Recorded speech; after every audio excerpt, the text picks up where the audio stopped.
Todo el edificio y los alrededores estaban iluminados por antorchas y lámparas y había tanta luz como si fuese de día. En medio del atrio se había encendido un gran fuego en un hogar cóncavo de cuyos lados partían los conductos para el humo. Alrededor del fuego se apiñaban soldados, empleados subalternos, testigos de la más ínfima categoría, comprados con dinero. Entre ellos había también mujeres que daban de beber a los soldados un licor rojizo y cocían panes que luego vendían. La mayor parte de los jueces estaban ya sentados alrededor de Caifás, los otros fueron llegando sucesivamente. Los acusadores y los falsos testigos llenaban el atrio. Había allí una inmensa multitud a la que había que contener con fuerza para que no invadieran la sala del consejo. Un poco antes de la llegada de Jesús, Pedro y Juan, vestidos como mensajeros, habían conseguido entrar camuflados entre la multitud y se hallaban en el patio exterior. Juan, con la ayuda de un empleado del tribunal a quien conocía, pudo penetrar hasta el segundo patio, cuya puerta cerraron detrás de él a causa de la mucha gente. Pedro, que se había quedado un poco rezagado, se encontró ya la puerta cerrada, y no quisieron abrirle.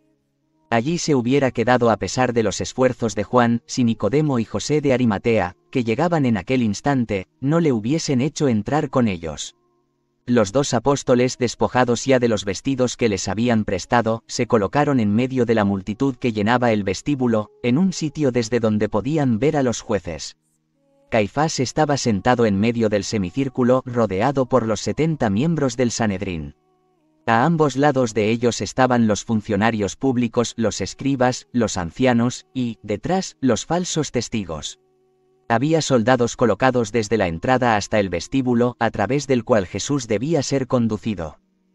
La expresión de Caifás era solemne en extremo, pero su gravedad iba acompañada de indicios de sorpresiva rabia y siniestras intuiciones.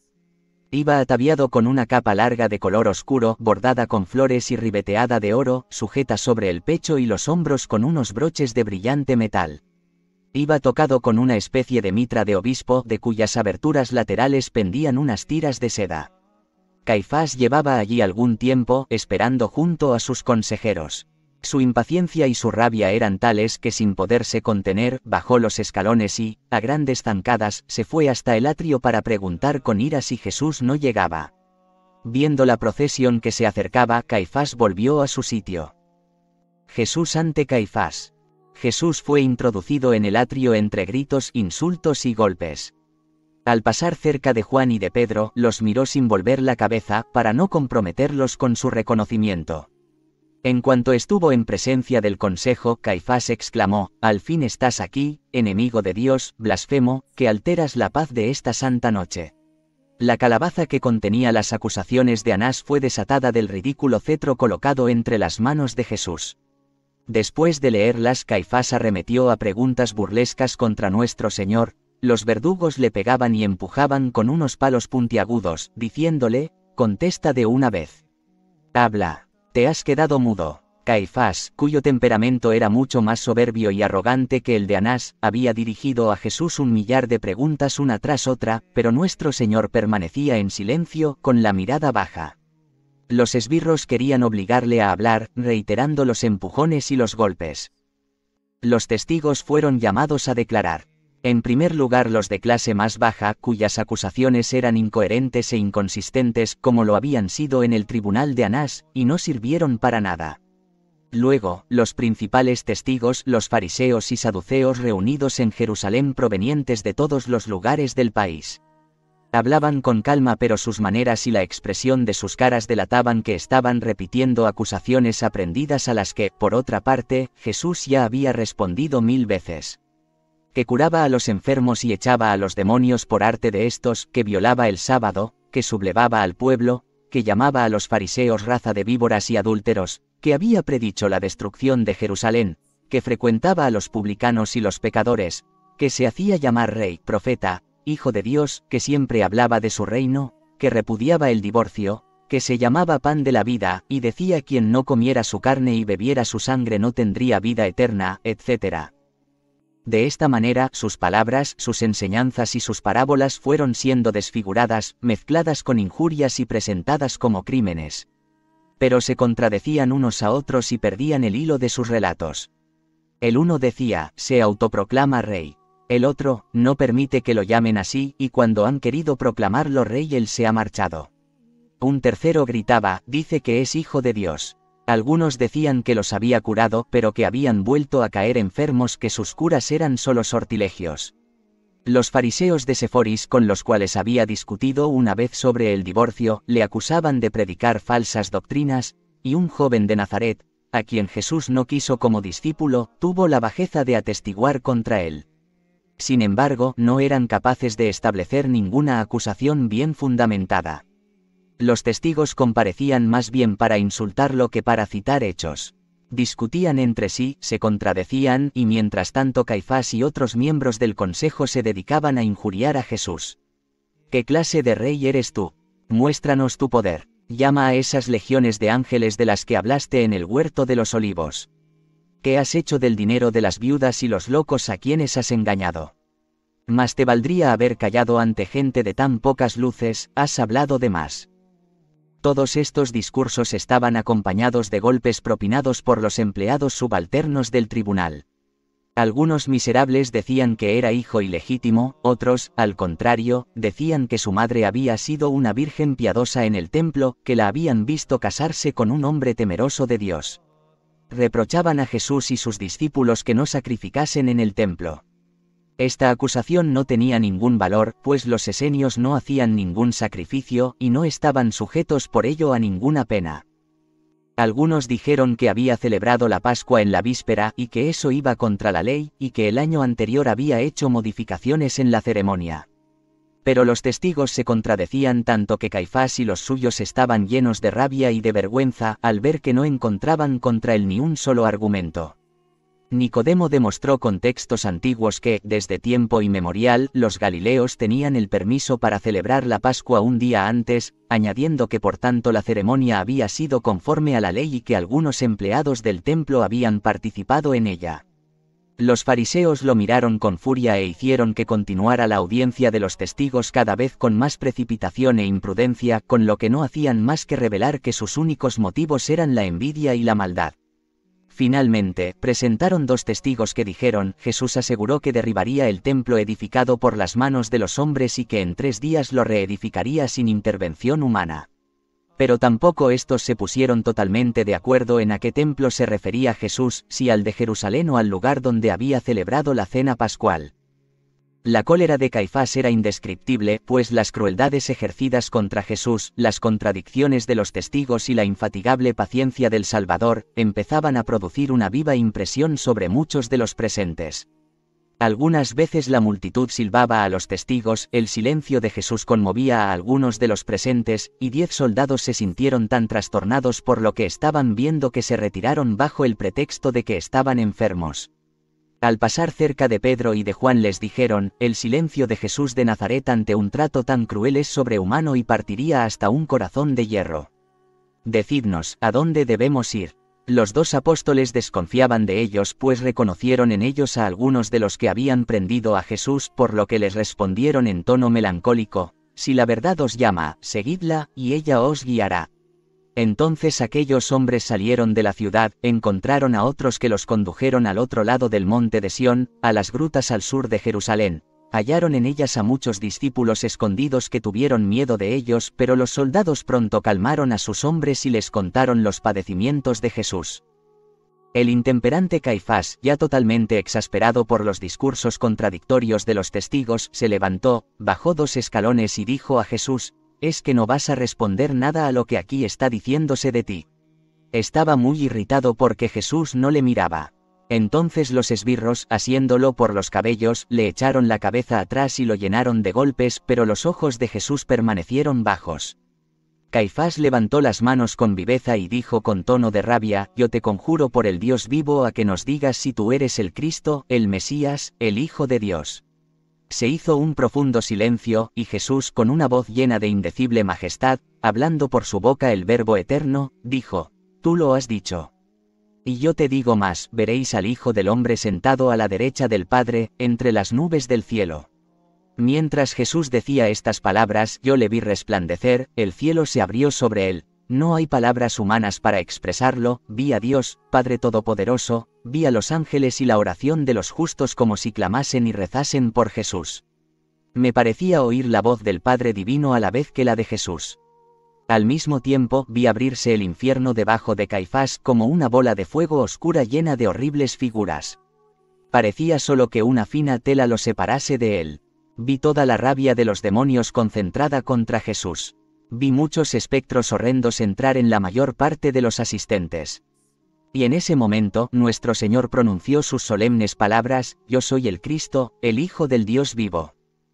Entonces Caifás se irguió inspirado por el infierno, tomó el borde de su capa, lo cortó con su cuchillo y rasgándolo con solemnidad exclamó con voz grave: «Ha blasfemado. ¿Para qué necesitamos testigos? Todos hemos oído su blasfemia. ¿Cuál es vuestra sentencia?». Entonces todos los presentes gritaron con voz terrible: «Es reo de muerte. Es reo de muerte». Durante este horrible griterío el furor del infierno llegó a su colmo. Parecía que las tinieblas celebraran su triunfo sobre la luz. Todos los que allí estaban y conservaban en ellos algo de bondad, fueron penetrados de tal horror que muchos se cubrieron la cabeza y se fueron. Los testigos más ilustres abandonaron turbados la sala donde ya no eran necesarios. Los demás se dirigieron al atrio, alrededor del fuego, donde les dieron de comer y de beber. El sumo sacerdote dijo a los esbirros: «Os entrego a este rey, rendid al blasfemo los honores que merece». Enseguida se retiró con los miembros del consejo a la sala ovalada situada detrás del tribunal, y que quedaba fuera de la vista del atrio. En medio de su amarga aflicción, Juan se acordó de la Santísima Madre de Jesús.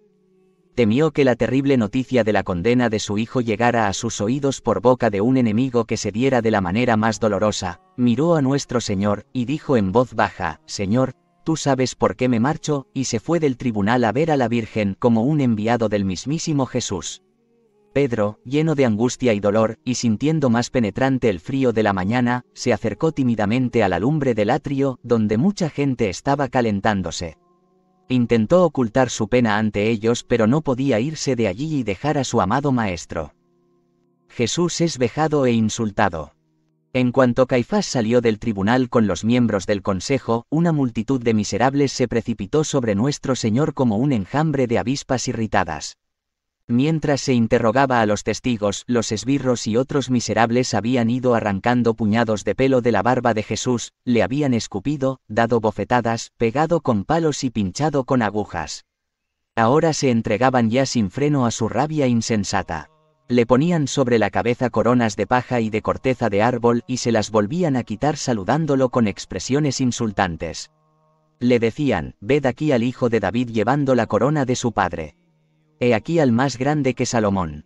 Así ridiculizaban las verdades eternas que Jesús había predicado en forma de parábolas a aquellos a quienes venía a salvar. Después le pusieron una nueva corona sobre la cabeza, le arrancaron las vestiduras y el escapulario y le echaron en su lugar sobre los hombros una capa vieja hecha jirones, que por delante le llegaba apenas a las rodillas, le rodearon el cuello con una larga cadena de hierro, cuyas pesadas puntas en forma de anillos con púas le ensangrentaban las rodillas al caminar. Le ataron de nuevo las manos sobre el pecho, colocaron una caña entre ellas y le escupieron a la cara. Habían vertido toda especie de inmundicias sobre su cabeza, sobre su pecho y sobre la parte superior de la ridícula capa. Le taparon los ojos con un sucio trapo y le pegaban y le gritaban: «Oh, Cristo, profetiza quién te ha pegado». Jesús no abría la boca, rogaba por ellos interiormente y suspiraba. En este estado, lo arrastraron con la cadena hasta la sala a donde se había retirado el consejo. «Adelante, rey de paja», gritaban, pegándole con palos nudosos, «tienes que presentarte ante el consejo con las insignias que has recibido de nosotros». Una vez dentro, redoblaron sus burlas, riéndose de las cosas más sagradas. Cuando le escupían y le echaban lodo en la cara, le decían: «Recibe la unción, tu unción regia». Y a continuación: «¿Cómo te atreves a presentarte en este estado delante del gran consejo? Tú siempre hablas de purificación y tú mismo no estás purificado, pero nosotros vamos a lavarte». Y cogiendo un vaso de agua sucia e infecta, se lo vertieron sobre la cara y los hombros, postrándose de rodillas ante él y diciendo: «Esta es tu preciosa unción, tu agua de nardo que costó 300 dinares, tu bautismo en la piscina de Betesda, parodiando así impíamente el bautismo, y a la Magdalena vertiendo perfume sobre su cabeza. Estas burlas establecían, sin darse cuenta, la semejanza entre Jesús con el Cordero Pascual, pues las víctimas de la Pascua habían sido lavadas primero en el estanque vecino a la puerta de las ovejas, y después habían sido llevadas a la piscina de Betesda, donde habían recibido una aspersión ceremonial antes de ser sacrificadas en el templo. A continuación, arrastraron a Jesús alrededor de la sala, ante los miembros del consejo, que continuaban dirigiéndose a él en un lenguaje insultante y abusivo. Vi que todo estaba lleno de figuras diabólicas. Pero alrededor de Jesús, desde que había dicho que era el Hijo de Dios, se veía un halo de luz. Muchos de los presentes debieron de percibir confusamente esto mismo, y veían con consternación que ni los ultrajes ni la ignominia alteraban su inexplicable majestad. Redoblábase con esto la rabia de ellos. La negación de Pedro. Conteniendo a duras penas sus lágrimas y su tristeza, Pedro se había acercado a la lumbre del atrio, silencioso y ensimismado. Pero entre los que alardeaban de su maltrato hacia Jesús y contaban sus gestas, su silencio y su tristeza lo hacían sospechoso. La portera se acercó al fuego escuchando las conversaciones y entonces, mirando a Pedro abiertamente, le dijo: «Tú estabas también con Jesús el Galileo». Pedro, asustado, temiendo ser maltratado por aquellos hombres groseros, respondió: «Mujer, yo no lo conozco. No sé por qué dices eso». Entonces se levantó y queriendo apartarse de aquella compañía, se dirigió hacia el patio. En ese momento el gallo cantaba en la ciudad. No recuerdo haberlo oído, pero me parece que así fue. Cuando Pedro se iba, otra criada lo miró y dijo a los que estaban cerca: «Este estaba también con Jesús de Nazaret», y los que habían junto a ella dijeron también: «Es cierto. ¿No eres tú uno de sus discípulos?». Pedro, cada vez más alarmado, replicó de nuevo, y dijo: «Yo no era su discípulo. No conozco a ese hombre». Atravesando el primer patio llegó al patio exterior. Lloraba y su angustia y su pena eran tan grandes que apenas se acordaba de lo que acababa de decir. En el patio exterior había mucha gente, algunos se habían subido sobre la tapia para oír algo. Había allí también algunos amigos y discípulos de Jesús a quienes la inquietud había hecho salir de las cavernas de Hinón. Se acercaron a Pedro y le hicieron preguntas, pero éste estaba tan agitado que les aconsejó en pocas palabras que se retirasen, porque corrían peligro. Enseguida se alejó de ellos, y ellos se fueron a su vez para volver a sus refugios. Eran 16 y, entre ellos reconocí a Bartolomé, Natanael, Saturnino, Judas Barnabás, Simeón que fue después obispo de Jerusalén, Zaqueo y Manaén, el ciego de nacimiento curado por Jesús. Pedro no podía hallar reposo y su amor a Jesús lo llevó de nuevo al patio interior que rodeaba el edificio. Lo dejaban entrar porque José de Arimatea y Nicodemo lo habían introducido al principio. No entró en el atrio, sino que torció a la derecha y entró en la sala ovalada de detrás del tribunal, en donde la chusma paseaba a Jesús en medio del griterío. Pedro se acercó tímidamente y, aunque vio que lo observaban como a un hombre sospechoso, no pudo evitar mezclarse con la gente que se agolpaba a la puerta para mirar. Jesús llevaba su corona de paja sobre la cabeza y miró a Pedro con tal tristeza y severidad que a éste se le partió el corazón. Pero no había superado su miedo y como oía decir a algunos «¿Quién es este hombre?», se volvió perturbado al patio, como allí también lo observaban, se acercó a la lumbre del atrio y se sentó un rato junto al fuego. Pero algunas personas que habían observado su agitación, se pusieron a hablarle de Jesús en términos injuriosos.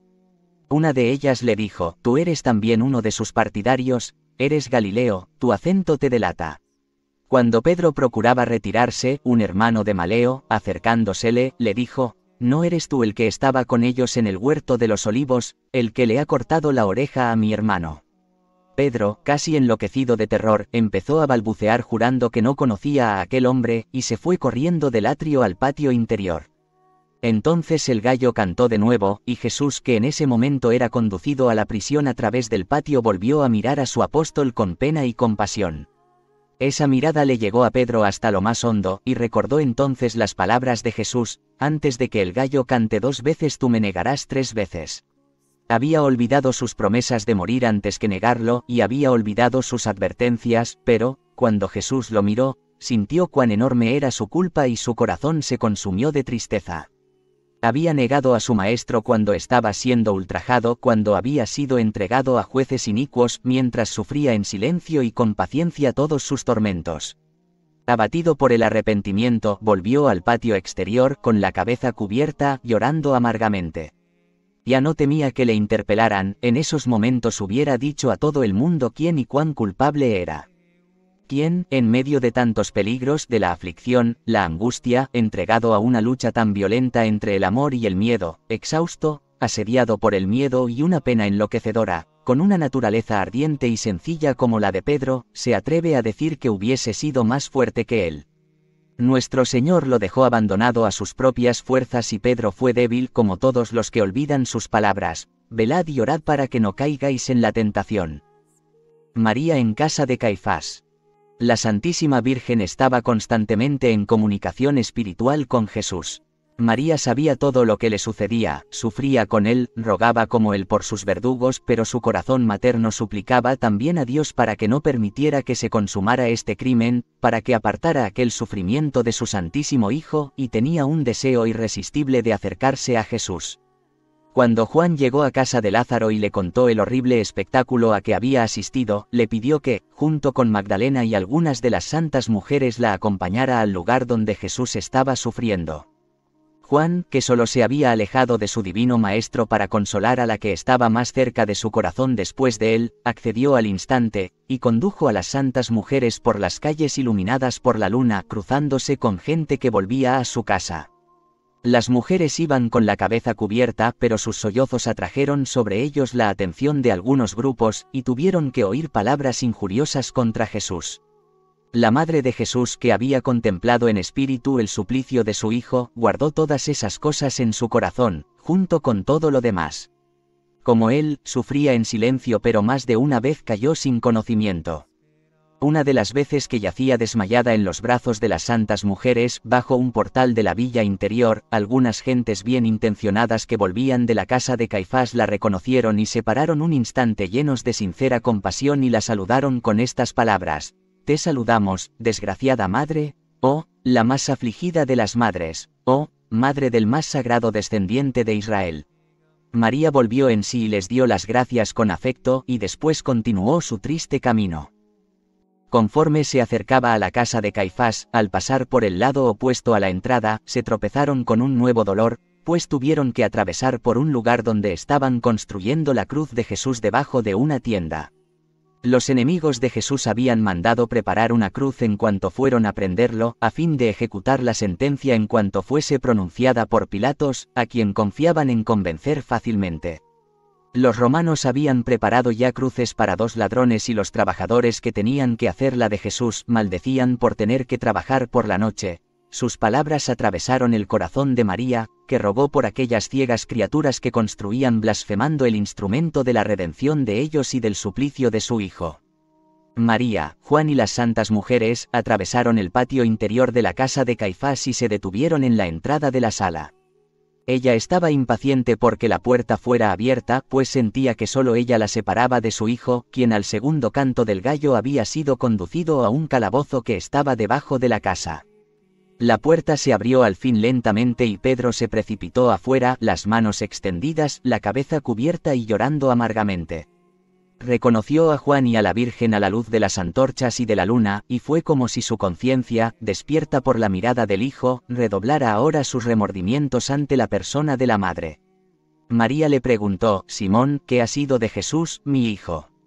Y estas palabras penetraron hasta lo íntimo de su alma, de forma que no pudo resistir su mirada y le dio la espalda retorciéndose las manos, pero María se acercó a él y le dijo con una profunda tristeza: «Simón, hijo de Juan, ¿por qué no me respondes?».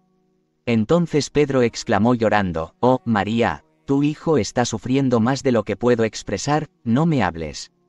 Ha sido condenado a muerte, yo he renegado de él 3 veces».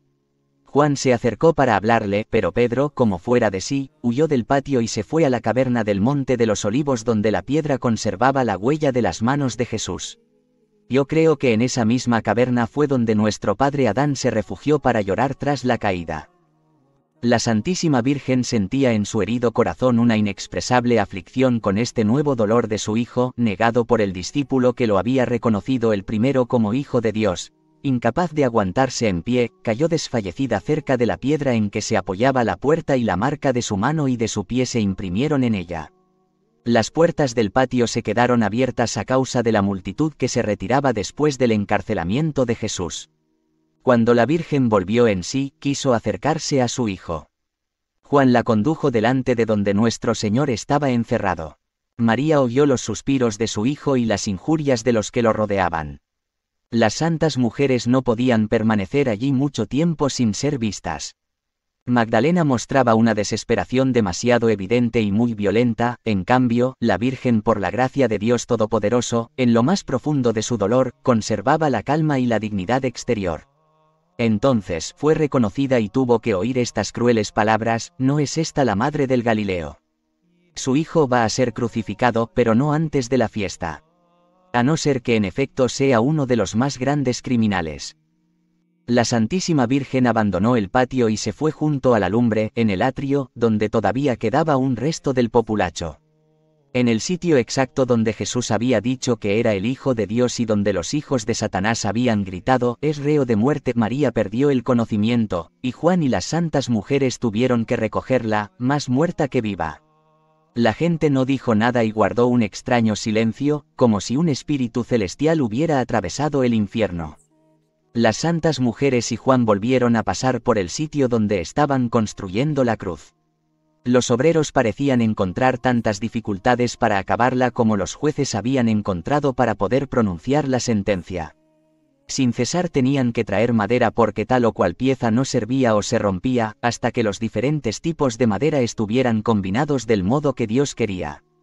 Vi que los santos ángeles los obligaban a empezar de nuevo hasta que todo fuese hecho como estaba escrito, pero no recuerdo muy bien todas las circunstancias, así que lo dejaré correr. Jesús en la cárcel. Jesús estaba encerrado en un pequeño calabozo de bóveda del cual se conserva todavía una parte, bajo la sala de juicios de Caifás. 2 de los 4 esbirros se quedaron con él, pero pronto fueron relevados por otros. No le habían devuelto aún sus vestidos y seguía cubierto con la capa ridícula que le habían puesto. Le habían atado de nuevo las manos. Cuando el Salvador entró en prisión, pidió a su Padre Celestial que aceptara todos los ultrajes, insultos y golpes que había sufrido y que tenía aún que sufrir como un sacrificio expiatorio por sus verdugos y por todos los hombres que en sus padecimientos se dejaran llevar de la impaciencia o de la cólera. Los enemigos de nuestro Señor no le dieron ni un solo instante de reposo. Lo ataron a un pilar en medio del calabozo y no le permitieron que se apoyara en él, de modo que apenas podía tenerse sobre sus pies, cansados, heridos e hinchados. Es imposible describir todo lo que estos hombres crueles hicieron sufrir al Santo de los Santos porque su vista me afectaba de tal modo que me sentía verdaderamente enferma, como a punto de morir. Qué vergonzoso, en efecto, que nuestra flaqueza nos impida contar sin repugnancia los innumerables ultrajes que el Redentor padeció por nuestra salvación.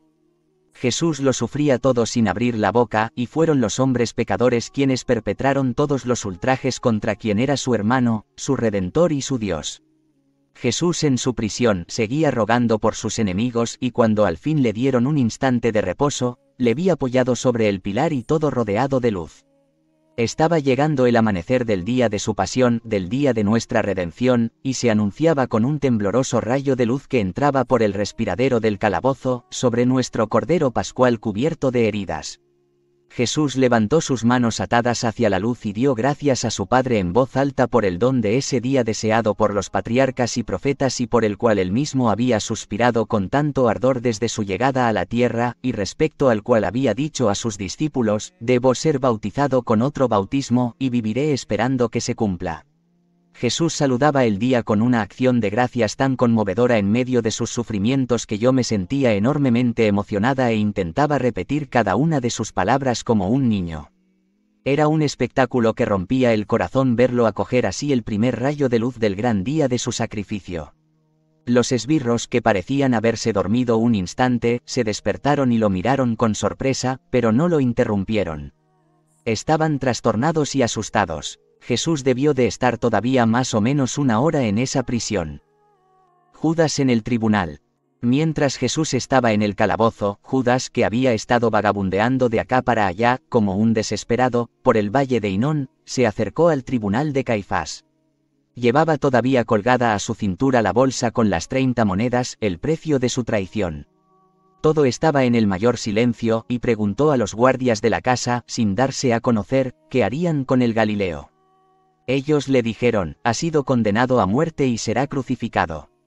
Fue oyendo aquí y allí hablar de las crueldades ejercidas contra Jesús, de su paciencia y de la solemne declaración que había pronunciado al amanecer delante del gran consejo.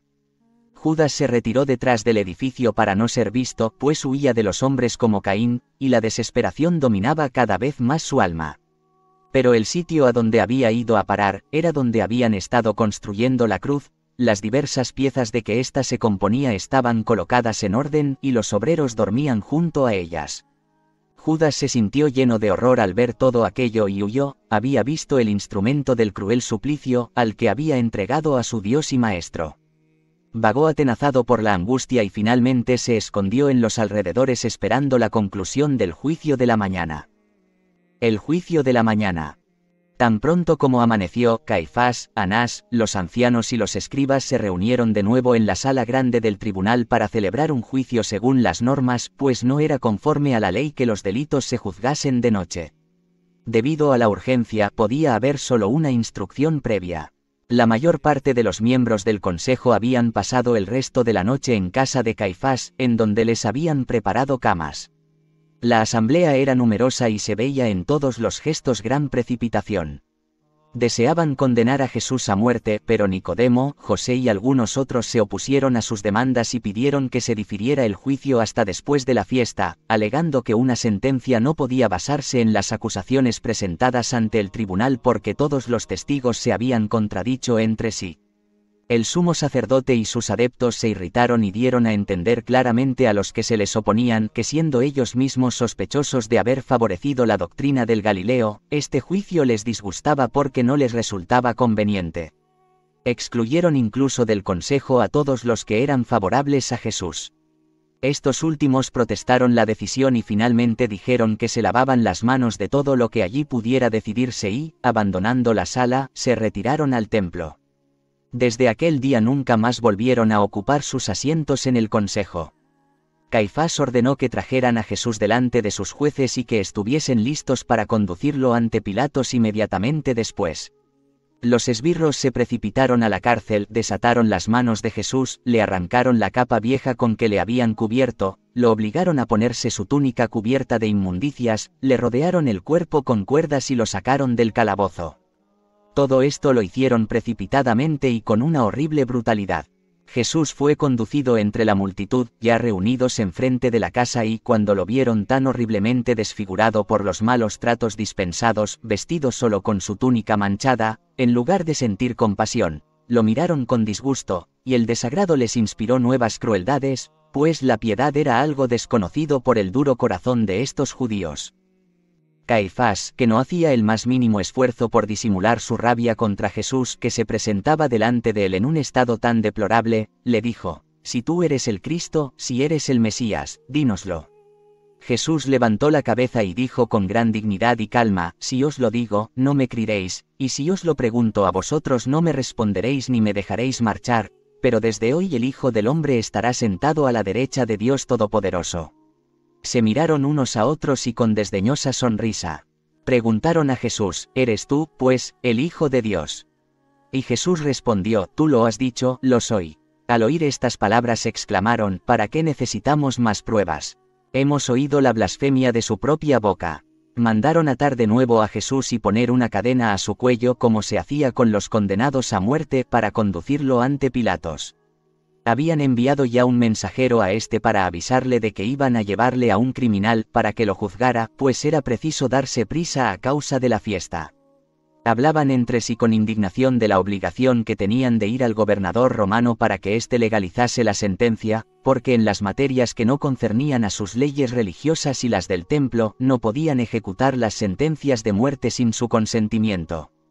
Uno de los cargos que iban a presentar ante Pilatos era que Jesús era enemigo del emperador y bajo este aspecto la condena era competencia de Pilatos.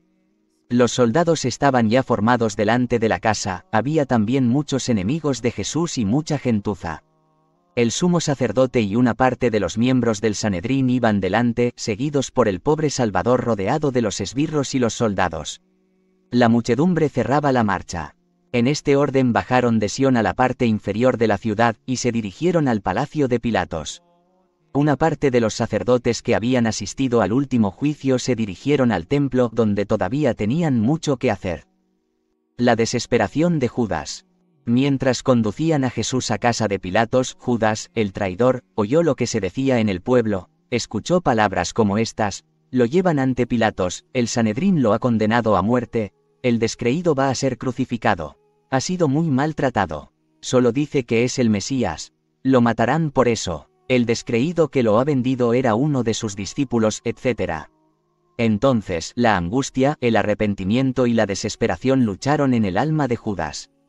Echó a correr, pero el peso de las 30 monedas colgadas de su cintura era para él como una espuela del infierno. Sujetó la bolsa con la mano a fin de que al correr no le molestasen. Corría tan rápido como podía.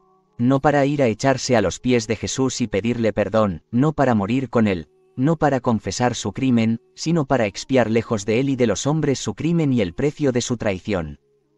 Corrió como un insensato hasta el templo, donde muchos miembros del consejo se habían reunido después del juicio de Jesús. Se miraron atónitos, y con una risa burlona lanzaron una mirada altiva sobre Judas, quien fuera de sí arrancó de su cintura la bolsa con las 30 monedas y, entregándosela con la mano derecha, dijo desesperado: tomad vuestro dinero, con el cual me habéis hecho entregaros a un hombre justo, tomad vuestro dinero y soltad a Jesús.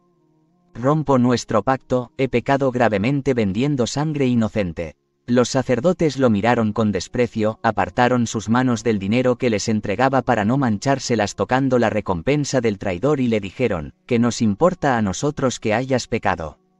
Si crees haber vendido sangre inocente, no es asunto nuestro. Nosotros sabemos lo que hemos comprado y lo hallamos digno de la muerte. El dinero es tuyo, no queremos saber más de ti.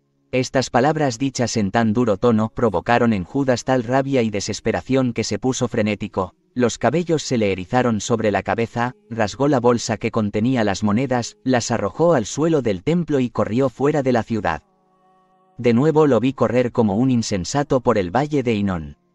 Satanás estaba a su lado y, para llevarlo a la desesperación, iba recitándole al oído todas las maldiciones de los profetas sobre esta tierra, donde los judíos habían sacrificado sus hijos a los ídolos. Cuando estaban llegando al torrente de Cedrón y tenían a la vista el monte de los olivos, el diablo le dijo: Caín, ¿qué has hecho con tu hermano? Judas empezó a temblar, volvió los ojos y oyó entonces estas otras palabras: amigo, ¿a qué vienes?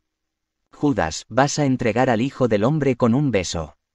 Penetrado de horror hasta el fondo de su alma, comenzó a perder la razón y, entregado a horribles pensamientos, llegó al pie de la montaña. Un lugar desolado, lleno de escombros e inmundicias, el discordante sonido de la ciudad resonaba en sus oídos y Satanás le decía: quien vende a alguien y recibe el precio de su traición, merece la muerte. Pon fin a tu desgracia, acaba de una vez, miserable, acaba con la desgracia. Entonces, Judas, desesperado, cogió su cinturón y se colgó de un árbol que crecía en un hoyo y que tenía muchas ramas. Cuando se hubo ahorcado, su cuerpo reventó y sus entrañas se esparcieron por el suelo.